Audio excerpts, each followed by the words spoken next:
नेता विपक्ष जयराम ठाकुर ने कहा कि इस बार बजट भाषण प्रस्तुत करने से पहले मुख्यमंत्री जी अपनी प्री ऑल्टो कार भी नहीं लाए।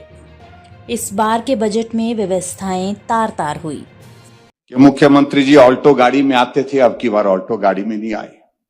अब की बार वो गाड़ी छोड़ दी और हर वक्त जब यहाँ आते थे और कहते थे ऑल्टो गाड़ी में इसलिए आता हूं कि ये बजट जो है वो समाज के सामान्य वर्ग के लिए लगे, इसलिए मैं ऑल्टो में आता।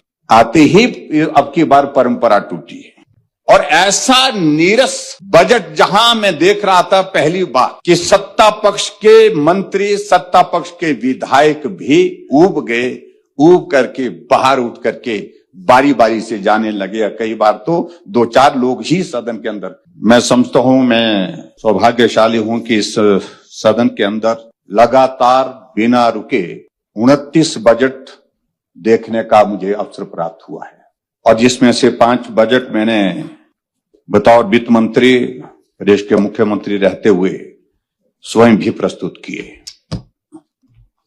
और अब की बार का जो बजट यहां पर इस माननीय सदन में प्रस्तुत किया, 4 घंटे 9 मिनट 33 सेकंड, शायद इतना ही है मेरे ख्याल से। और स्वाभाविक रूप से जब आपके पास कुछ बोलने को नहीं है तो नया तरीका आपकी बार निकाला कि बजट का भाषण लंबा कर दो। बजट प्रस्तुत करने के दौरान की जो परंपराएं जो रही हैं वो आपकी बार टूटी, व्यवस्थाएं तार तार हुई। पहली परंपरा तो ये टूट गई कि मुख्यमंत्री जी ऑल्टो गाड़ी में आते थे, अब की बार ऑल्टो गाड़ी में नहीं आए। अब की बार वो गाड़ी छोड़ दी और हर वक्त जब यहाँ आते थे और कहते थे ऑल्टो गाड़ी में इसलिए आता हूं कि ये बजट जो है वो समाज के सामान्य वर्ग के लिए लगे, इसलिए मैं ऑल्टो में आता हूं।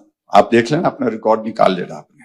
आते ही अब की बार परंपरा टूटी है इलेक्ट्रिक में। और इस बार अब की बार बजट का, प्रदेश का जिक्र करने के बजाय आप बजट भाषण में हॉर्मुज स्ट्रेट की तरफ पहुंच गए, जाकर के वहां से शुरुआत की, मिडिल ईस्ट पहुंच गए और उसके बाद एक शब्द का इस्तेमाल किया। उस शब्द के कारण यहां व्यवधान पड़ा और उस व्यवधान की वजह से परिस्थिति ये बन गई अध्यक्ष महोदय के हम ईमानदारी से यहां पर बजट सुनने के लिए आए थे और इसमें कोई छुपाने वाली बात नहीं।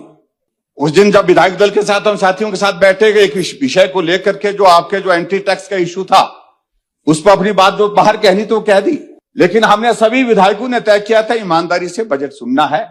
ये एक बहुत ऐसा एक अवसर होता है जब पूरे प्रदेश के हर व्यक्ति इसको सुनते हैं और इसलिए एक एक अक्षर इसका सुनना चाहिए और हम सब लोग सहमति के साथ यहां पर बैठे। लेकिन एक शब्द एक ऐसा इस्तेमाल कर दिया जिस पर हमको आपत्ति थी और आपत्ति होनी भी चाहिए। अब इस हिमाचल प्रदेश के, इस देश के, प्रदेश के और देश के नागरिक है और एक नागरिक होने के नाते जो जिम्मेवारी हमारे ऊपर है, उस जिम्मेवारी को निभाते हुए हम यहां तक पहुंचे और जिम्मेवारी के साथ हम काम करते हुए यहां पर इस माननीय सदन में पहुंचे अध्यक्ष महोदय। इसलिए वैसे शब्द पर आपत्ति होना स्वाभाविक था।